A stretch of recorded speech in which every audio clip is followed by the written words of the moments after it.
Welcome to Kohli soda சமையல். பொங்கலுக்கு இந்த அவியல் வந்து செய்து பாருங்க. ஸ்பெஷலா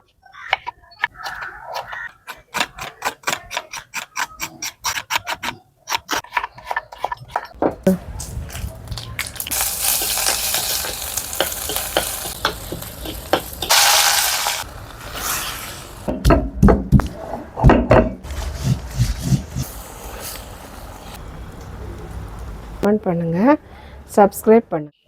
வெல்கம் டு கோலி சோடா சமையல். இன்னைக்கு நம்ம என்ன பார்க்க போறோம்னா, ஒரு காய்கறியில அவியல் தான் பார்க்க போறோம். அது வந்து நாகர்கோவில்ல ரொம்ப ஃபேமஸான அவியல். பார்க்கலாம்.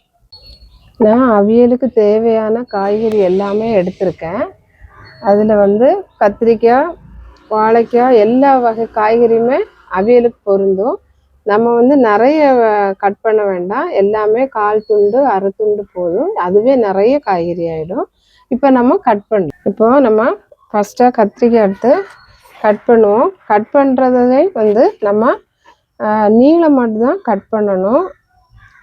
இந்த அவியலோட தன்மையை வந்து நீளமாக கட் பண்ணால் தான் நல்லாயிருக்கும். இந்த மாதிரி நீளமாக தான் கட் பண்ணணும்.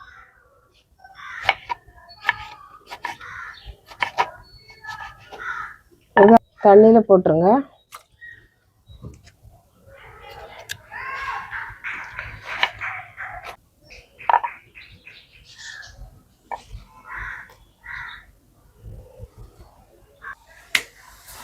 ரெண்டு கத்திரிக்காய் போதும். இப்போ இதில் வந்து 2 கத்திரிக்காய் நான் போட்டிருக்கேன். எல்லா கத்திரிக்காயும் தேவைப்படாது. ஏன்னா நம்ம எல்லா வகை காய்கறியும் போடுறதுனால எல்லாம் கொஞ்சம் கொஞ்சமாக போட்டால் போதும். அப்புறமா வாழைக்காய் எடுத்திருக்கேன். வாழைக்காய் நிறைய வேண்டாம், அதுவும் 1/2 துண்டு போதும். அதையும் இந்த மாதிரி 2ஆக கட் பண்ணிட்டு நீளம் மட்டும் தான் கட் பண்ணி போடணும்.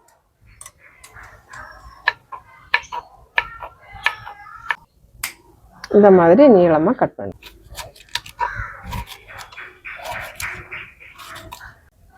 அப்புறமா புடலங்காய், இதுவும் 1/2 துண்டு போதும்.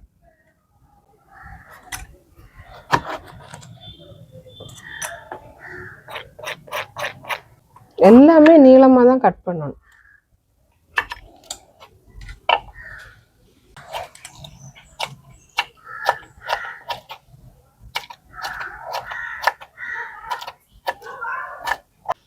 அப்புறமா கேரட் 1 போடலாம்.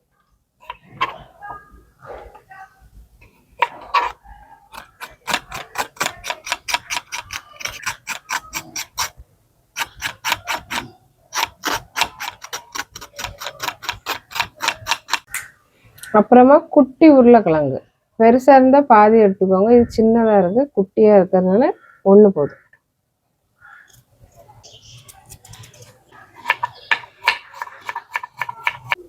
அப்புறமா பீன்ஸ், இது வந்து ஒரு 2 இல்லை 3 போதும். அதையும் நீள வாக்கிலே கட் பண்ணணும்.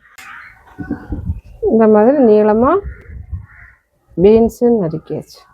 அப்புறமா வெள்ளரிக்காய், அதுவும் வந்து பாதி எடுத்தால் போதும். தோல் சீவ வேண்டாம், லைட்டாக அப்படி எடுத்துக்கலாம், ரொம்ப எடுக்க வேணாம்.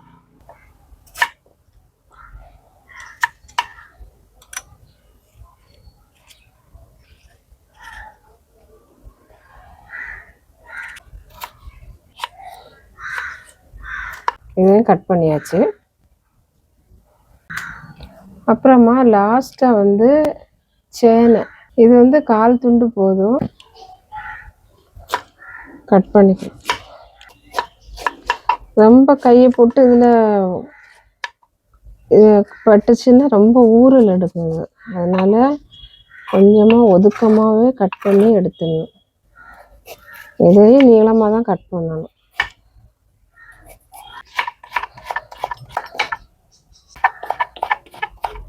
கட் பண்ணியாச்சு. இதையும் போட்டுடலாம். நான் முருங்கைக்காய் கட் பண்ண மறந்துட்டேன், அதையும் கட் பண்ணி போட்டுக்கோங்க. அது சின்ன சின்ன துண்டாக போதும், நிறைய போட வேண்டாம். ஏன்னா இது வேகும்போது அவ்வளோவுமே கம்பாக வந்துடும். 2 பச்சை மிளகாய். இப்போ இதை அவ்வளவும் நம்ம எல்லா காய்கறியுமே போட்டாச்சு. போடாத எந்த காயுமே இல்லை, எல்லாமே போட்டாச்சு. இதை வந்து 2 தண்ணி கழுவிட்டு நம்ம குக் பண்ணலாம். பொங்கலுக்கு இந்த அவியல் வந்து செய்து பாருங்கள். ஸ்பெஷலாக இந்த பொங்கலுக்கு வந்து வெஜிடேரியன் தான் எல்லாருமே சமைப்பாங்க. இந்த சாம்பார் சாதம், கதம்ப சாம்பார் சாதம்லாம் செய்வீங்கல்ல, அதில் வந்து நீங்கள் அவியல் செய்து பாருங்கள், ரொம்ப டேஸ்ட்டாக இருக்கும். இப்போ விறகு அடுப்பு எரிய விட்டாச்சு. இதில் வந்து ஒரு மண்சட்டி நம்ம வச்சிடலாம். கொஞ்சம் மண்சட்டி சூடாகட்டும். அவியல் வந்து மண்சட்டியில் வச்சா ரொம்பவே டேஸ்ட்டாக இருக்கும். நீங்களும் வச்சு பாருங்கள். இப்போது சட்டி சூடாயாச்சு. நான் இதில் வந்து தாளிக்கணும் ஃபஸ்ட்டு. அதுக்கு வந்து தேங்காய் எண்ணெய் தான் யூஸ் பண்ணியிருக்கேன். அவியலுக்கு வந்து தேங்காய் எண்ணெய் தான் யூஸ் பண்ணுவாங்க. ஃபுல் அண்ட் ஃபுல் தேங்காய் எண்ணெய் தான். நீங்களும் அதே மாதிரி யூஸ் பண்ணி பாருங்கள். எண்ணெய் நல்லா சூடாயாச்சு. கடுகு, காஞ்ச மிளகு, கருவேப்பிலை எண்ணெய் நம்ம போட்டுடலாம்.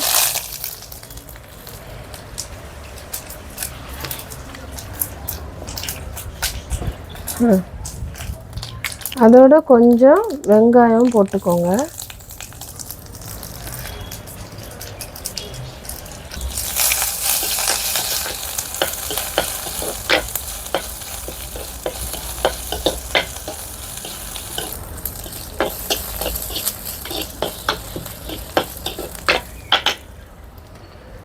இப்போ வந்து இந்த தாளிச்சம் வந்து நல்ல கரெக்டான இதுக்கு வந்துருச்சு. இதை வந்து நம்ம ஒரு பாத்திரத்தில் எடுத்து வச்சுருக்கோம். லாஸ்ட்டில் தான் எல்லாம் மிக்ஸ் பண்ணணும்.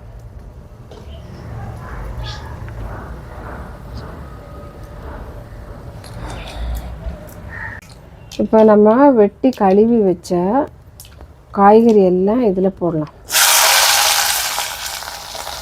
போட்டு இதை வேக விடணும்.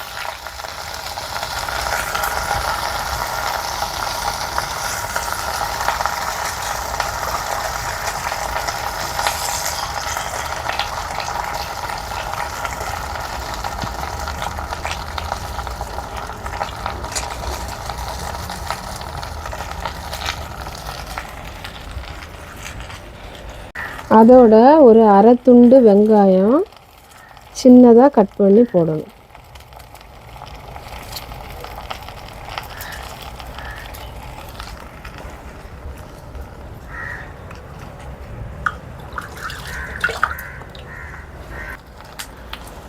லேசான ஒரு புளிப்புக்காக ஒரு சின்ன தக்காளி கட் பண்ணி போடணும், 4 ஆட்டு.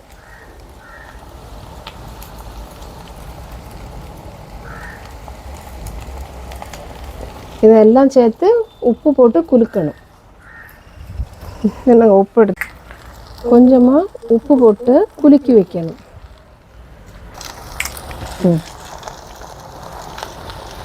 இந்த மாதிரி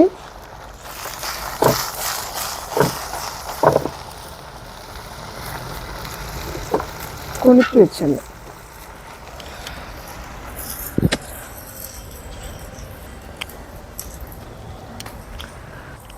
இதில் அடி பிடிக்காமல் இருக்க அரை கப் அளவு தண்ணி ஊற்றிட்டு நல்லா கரண்டி வச்சு கிண்டி விடணும்.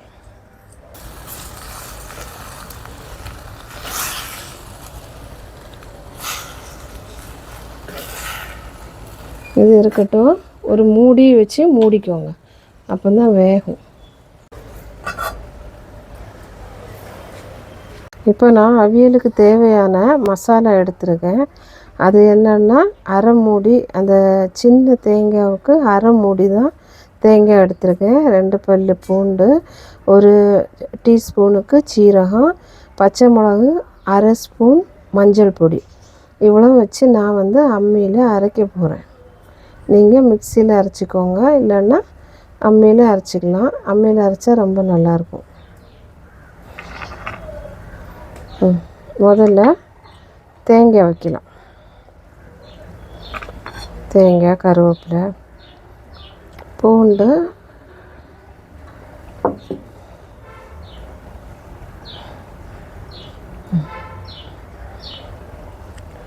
முதல்ல பச்சை மிளகும் பூண்டையும் நம்ம தள்ளணும்.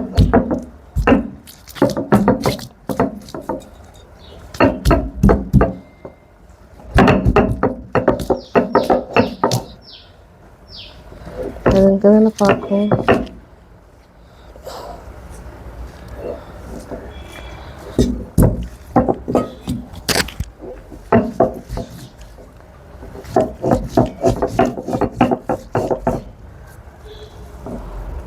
இப்போது பூண்டு பச்சை மிளகு எல்லாம் தள்ளியாச்சு. அடுத்தது சீரகம் மஞ்சள் பொடியும் வைக்க போகிறோம்.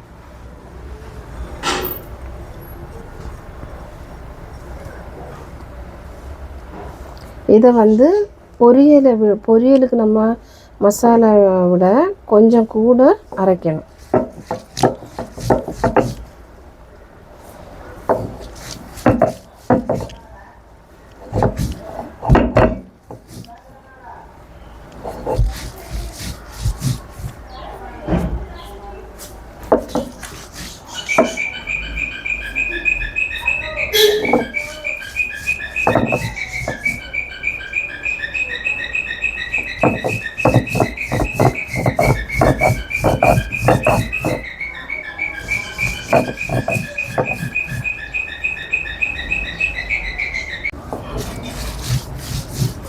இந்த மாதிரி அரைச்சிக்கோங்க.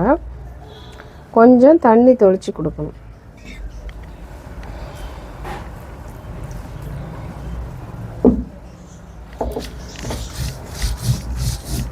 தேங்காய் வந்து ஃப்ரெஷ்ஷாக இருக்கணும். அப்போ தான் அவியலுக்கு நல்லாயிருக்கும்.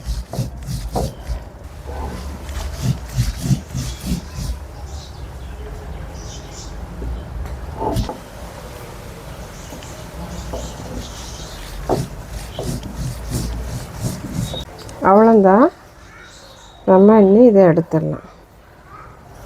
ரொம்ப நைஸாக அரைக்கக்கூடாது. இந்த மாதிரி பிறுபிறுப்பாக அரைக்கணும். அதாவது பொரியலை விட கொஞ்சம் கூடுதலாக அரைக்கணும். அவ்வளோதான்.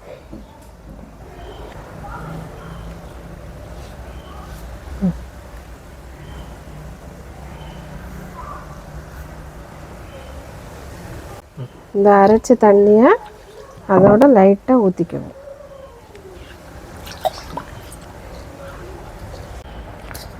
இப்போ அவியலை நம்ம திறந்து பார்க்கலாம். இப்போ தான் கொஞ்சம் கொதிக்குது. நம்ம மறுபடியும் இதை வந்து திருப்பி விடணும். அப்போ மேலே இருக்க காய்கறி எல்லாம் வேகும். அடிப்பக்கம் காய்கறி மேலே வந்துடும். இன்னும் கொஞ்சம் வேகணும். வேகட்டும். நல்லா வேகணும். வெந்தால் தான் அவியலாட்டு இருக்கும். நல்லா இருக்கும்.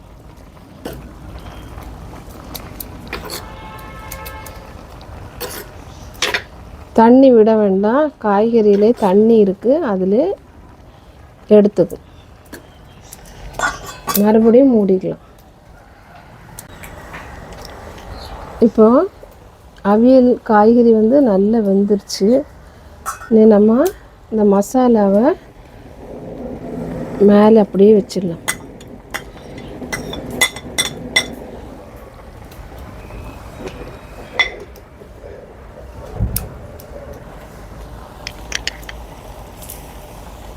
இதை எல்லா பக்கமும் நல்லா கிண்டி விடணும்.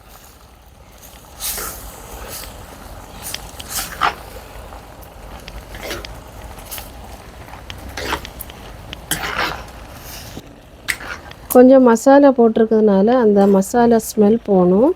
அதனால் கொஞ்சம் அப்படியே மூடி ஓப்பன் பண்ணி வச்சுக்கோங்க.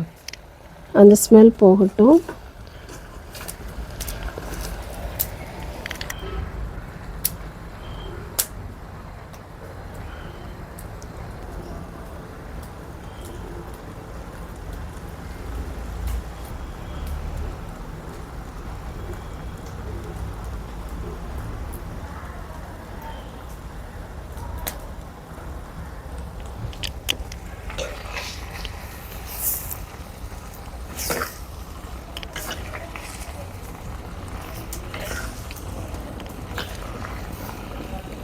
நம்ம காய்கறி வேகும்போது தான் கொஞ்சம் உப்பு போட்டோம். மசாலாவில் உப்பு குறவு தான். மறுபடியும் செக் பண்ணி போட்டுக்கோங்க. காய்கறி எவ்வளவு நிறைய இருந்தது, ஆனால் அது வெந்த உடனே கம்மி ஆயிடுச்சு.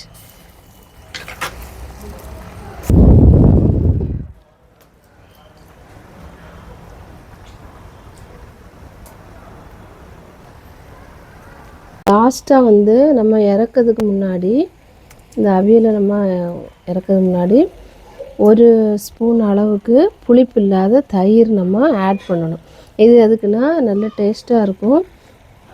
அது வர சாப்பிட்றதுக்கு நல்ல சுவையாட்டம் இருக்கும். இந்த மாதிரி மிக்ஸ் பண்ணிக்கோங்க. இப்போ நம்ம தயிர் முதல்ல சேர்த்தோம், புளிப்பு இல்லாதது. இப்போ வந்து நம்ம கோகோனட் ஆயில் வந்து யூஸ் பண்ணணும். லாஸ்ட்டாக வந்து அதை சுற்றி நம்ம கோகோனட் ஆயில் வந்து அப்படி விடணும். அதுதான் வந்து அவியலுக்கு ஒரு டேஸ்ட்டு கொடுக்கும். நம்ம அந்த கல்யாண வீட்டிலலாம், நாகர்கோவில் கல்யாண வீட்டிலலாம் மெயினாக இருக்கிறது அவியல் தான். இது வந்து அழகாக அதை கிண்டி விடணும். அந்த தேங்காய் எண்ணெய் எல்லாத்துலேயும் அந்த வாசனை படும்படி கிண்டி விடணும். அப்புறமா நம்ம வந்து தாளிசம் போட்டோம்ல, அதை வந்து மேலட்டால போட்டு விடணும்.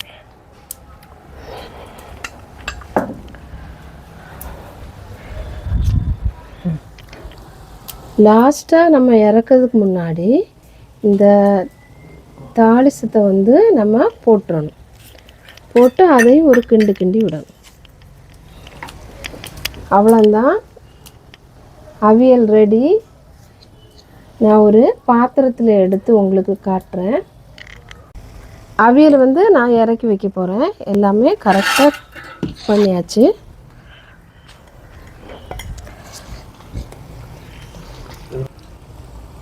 இந்த அவியல்